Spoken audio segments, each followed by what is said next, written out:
They say Rome was not built by stone alone, but by blood, discipline, and the unshakable belief that the world was meant to kneel. In the age of iron standards and marching legions, when the golden eagle ruled the horizon, there lived a man whose name history tried to erase. This is his legend. Rome stood eternal lore, so it believed. Its roads cut through mountains like scars of conquest. Its legions moved as one body, shields locked, hearts hardened by a lifetime of obedience. Above every battlefield, every conquered city, flew the Aquila, the golden eagle. It was the symbol of Rome's will, Rome's gods, Rome's inescapable destiny. To lose the eagle was a fate worse than death itself, and to defend it, men became monsters. Lucius Marcellan, the son of a humble blacksmith, was born beneath the shadow of those legionary banners.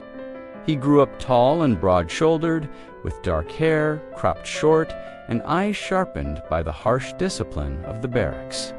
At just 16, he joined the legion. Lucius never fought for personal glory or for the spoils of war. He fought because Rome demanded it, and in the rigid world of the empire, obedience was always rewarded. Years blurred into a crimson tapestry of endless campaigns. Battles in Gaul, brutal skirmishes in the dark forests of Germania, sieges under the burning sands of the East.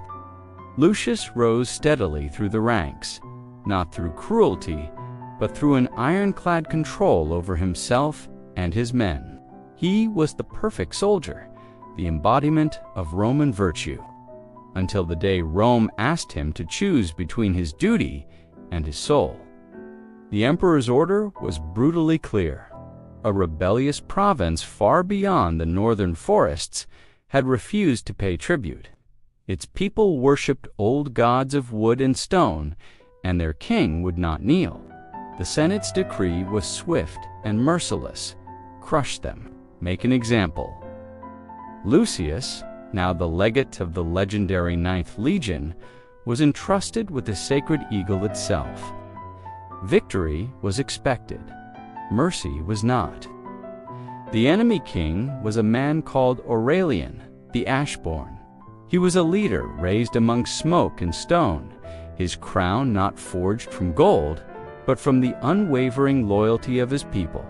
When the two armies finally met across a windswept field, something felt deeply wrong. The rebels did not flee in terror.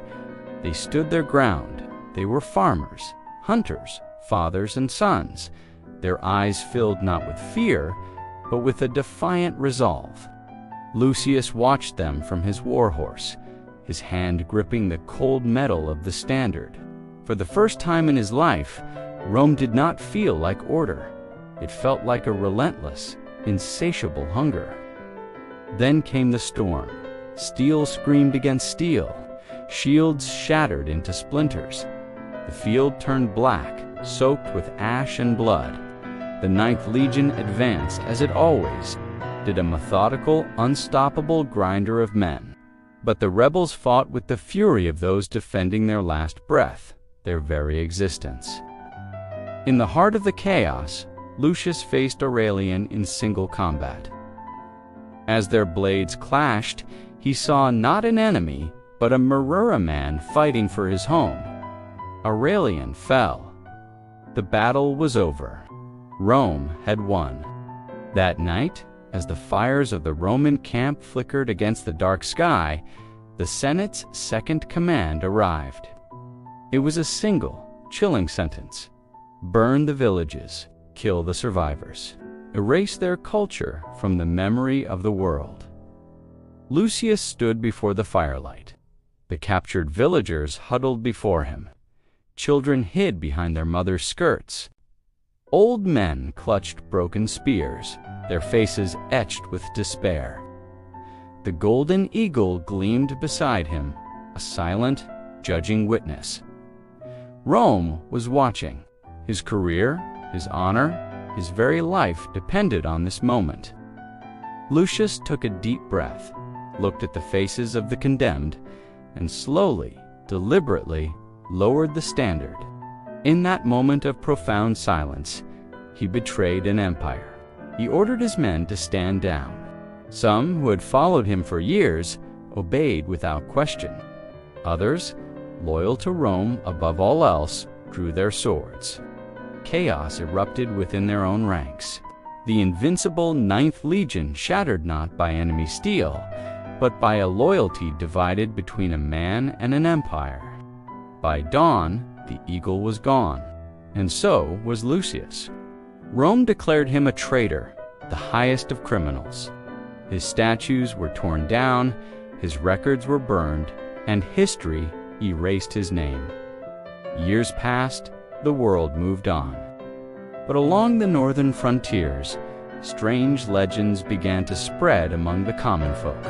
They spoke of a Roman ghost, a silent warrior who defended border villages from raiders, a commander who taught discipline without the use of chains, a protector who fought without a banner. Lucius, the forgotten traitor, became something Rome could never control, a symbol of hope.